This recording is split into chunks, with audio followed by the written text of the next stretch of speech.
Mga kababayan nating seniors, kung kayo ay 60 o 65 pataas at miyembro kayo ng SSS o GSIS, makinig kayo ng mabuti sa susunod na ilang minuto dahil ang impormasyong ito ay maaring magbago ng inyong buwan ngayong Marso 2026. Hindi ito biro. Hindi ito chismis. Ito ay ang aktual na schedule ng pension, payments na nakaanunsyo ng SS at GSIS at maraming seniors. Ang hindi alam na mayroon silang pera na naghihintay sa kanila. O mas malala may pera na maaaring ibawas sa kanila dahil sa simpleng pagkakamali. Ngayong Marso, ang mga pensyonado ay tatanggap ng 5,400 hanggang 7,800. Depende sa inyong membership type, sa inyong contribution history at kung natutupad ba ninyo ang lahat ng requirements. At iyon ang problema. Maraming seniors ang hindi alam na may mga kondisyon pala. May mga dokumento na dapat i-update, may mga deadline na dapat sundin.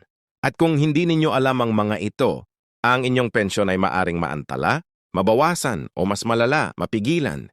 Kaya naman ngayong araw na ito, uupo tayo ng magkasama at pag-uusapan natin ang lahat. Ang amounts, ang schedules, ang mga dapat gawin at ang mga dapat iwasan. Handa na ba kayo? Simulan na natin. Ang Marso 2026 ay hindi lang isang ordinaryong buwan para sa mga senior sa Pilipinas. Ito ay isang buwan kung saan ang SSS at GSIS ay naglabas ng updated na payment schedules na sumasaklaw sa daanang libong pensyonado sa buong bansa.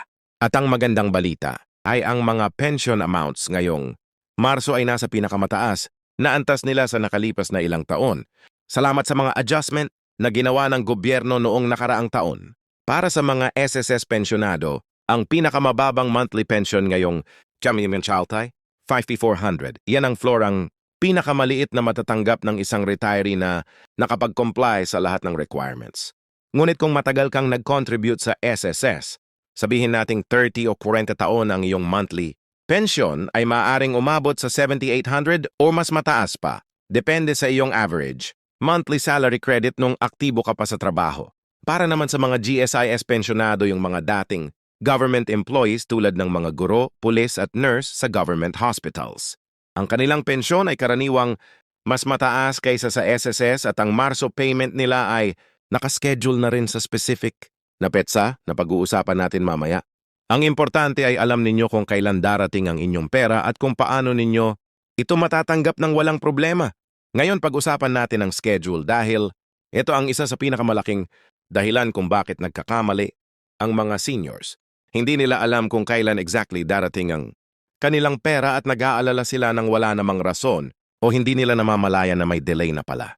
Para sa mga SSS pensionado, ang pension disbursement ngayong Marso 2026 ay nakalatag ayon sa inyong last digit ng SSS number o ayon sa inyong registered payment channel. Kung ang inyong pensyon ay nakalink sa isang bank account tulad ng BDO, Land Bank, PNB o Metrobank, ang kredito ay karaniwang nararamdaman sa unang linggo ng Marso. Partikular sa pagitan ng Marso 3 hanggang Marso 10, kung nakalink naman kayo sa Humid Card bilang inyong payment vehicle, ang disbursement ay maaring mangyari ng kahit ilang araw na mas maaga o mas huli depende sa inyong SSS branch area. Para sa mga pensyonado na nag-i-enroll sa SSS Pensioner Portal Online, may pagkakataon kayong makita ang exact crediting date ng inyong account bago pa man ito lumabas. Ito ay isang libreng feature ng SSS na maraming seniors ay hindi nagagamit at pag-uusapan natin, ito mamaya ng mas detalyado. Ang GSIS naman ay may kaunting naiibang sistema. Ang kanilang pensyon ay karaniwang nakre-credit sa GSIS card o sa enrolled bank account sa pagitan ng ika-1 at ika-15 ng bawat buwan. Ngayong Marso 2026, ang GSIS ay nagkumpirma na ang ONE may release ng pension para sa lahat ng active pensioners na nakapag-submit ng kanilang annual pensioners information, update o mas kilala bilang APIU. Kung hindi kayo nakapag-submit ng APIU sa nakaraang taon, kailangan ninyong kumilos ngayon dahil iyan ang pinakamadalas na dahilan ng pension hold. Ito ang parte ng video na gusto ko talagang marinig ninyo ng mabuti dahil maraming seniors at ibig sabihin ko daan-dalibo ay hindi nakakatanggap ng lahat ng pera na tama nilang matanggap. Hindi dahil kinukuha ito ng SSS o GSIS, kundi dahil hindi nila alam na mayon pa palang dagdag na benepisyo sa kanilang monthly pension. Una, meron tayong tinatawag na 13th month pension. Ito ay ibinibigay sa Nobyembre ng bawat tumbasyon. Kung pension ay 6,500, mayroon kayong karapatang tumanggap ng dagdag na 8,100 sa Nobyembre. Pero ang kondisyon, kailangan kayong maging active pensioner at nakapag-comply sa lahat ng reporting requirements para matanggap ito ng walang deductions. Pangalawa, may tinatawag na supplemental allowance para sa ilang kategorya ng GSIS pensioners. Hindi ito automatic. Kailangan itong i-apply. Maraming dating government workers ang hindi nagmamadali mag-apply dahil hindi nila alam na mayroon itong eksistensya. Ang halaga nito ay maaaring mag-add ng 500 hanggang 4,000 kada buwan sa inyong pensyon. Pangatlo, at ito ay para sa mga SSS members na may sakit or disability na na-diagnose pagkatapos ng retirement. Mayroon kayong maaaring i-claim na sickness benefit at disability. Benefit na hiwalay sa inyong regular pension. Hindi ito ibinibigay ng automatic. Kailangan ninyong pumunta sa SSS office o mag-file online. Ang halaga ay depende sa inyong medical condition. Ngunit maaari itong magdagdag ng malaking halaga sa inyong monthly income. Ngayon, pag-usapan natin ang parte na hindi gusto ng lahat marinig.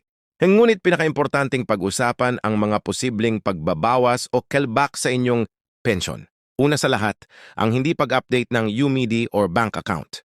Kung ang inyong registered bank account ay sarado na o kung nag-transfer kayo ng bangko ng hindi nag-abiso sa SSS o GSIS, ang inyong pensyon ay maaaring ma-hold mar-to-turn.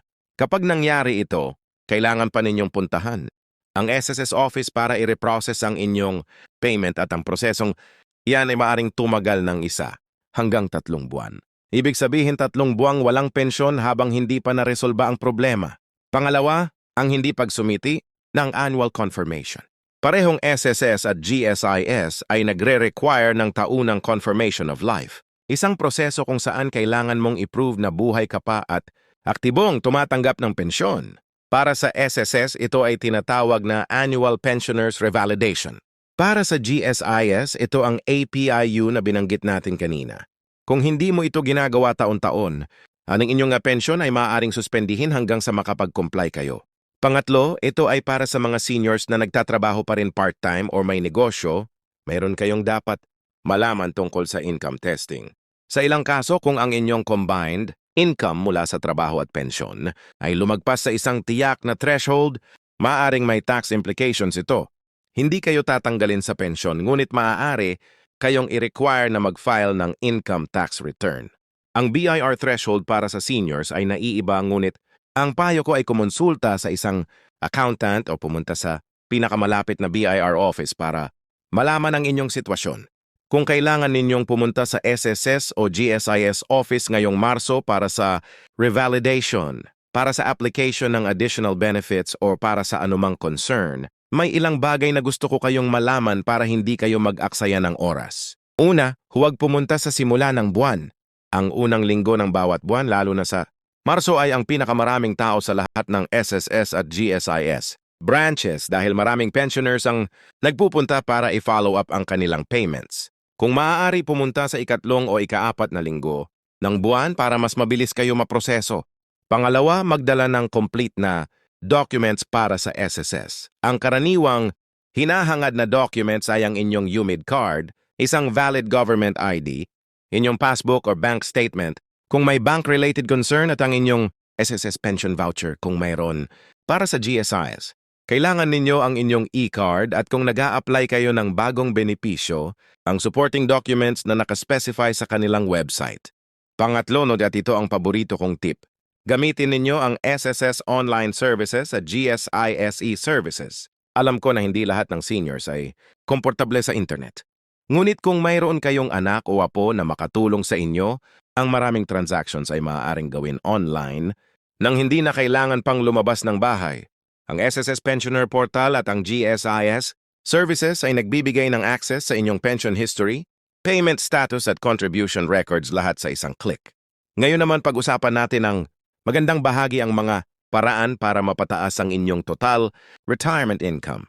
Dahil ang inyong SSS o GSIS pensyon ay isang pundasyon, ngunit hindi kailangan na iyon lang ang inyong pinagkukunan ng kita. Una, kung kayo ay 65 pataas at miyembro ng PhilHealth, tiyaking naka-enroll kayo sa PhilHealth Indigent Program o sa Senior Citizen Program ng PhilHealth. Ang inyong hospitalization at outpatient na pangangailangan ay maaaring makover ng walang bayad o may malaking diskwento at yun ay katumbas ng libu-libong piso na natitipid bawat taon.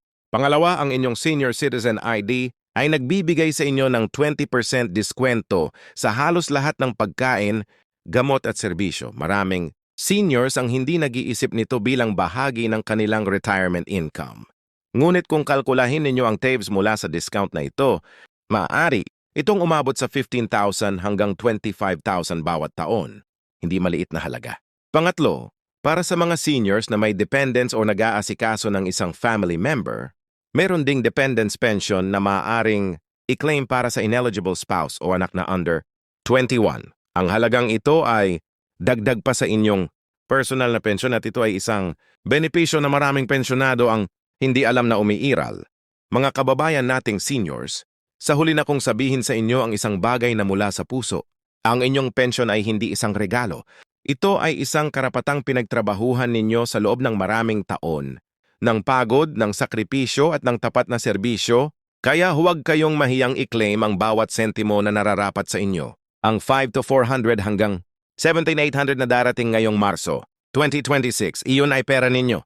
Siguraduhin ninyong nakarating ito sa inyo ng buo. I-update ang inyong bank account. I-submit ang inyong APIU or revalidation.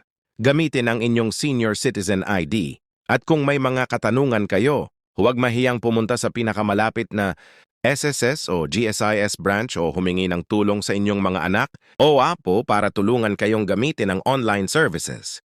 Kung nakatulong sa inyo ang video na ito, pakiusap i-share ninyo ito sa inyong mga kaibigan at kapamilya na seniors rin. Marahil ay may kilala kayong lolo, lola o matandang kapitbahay na hindi alam ang mga impormasyong ito at ang isang simpleng share ay maaaring magbago ng kanilang buhay. Hanggang sa susunod, mag-ingat kayo at nawa ay palaging dumating ang inyong pensyon ng buo at nasa tamang oras. Salamat sa pakikinig. Yeah!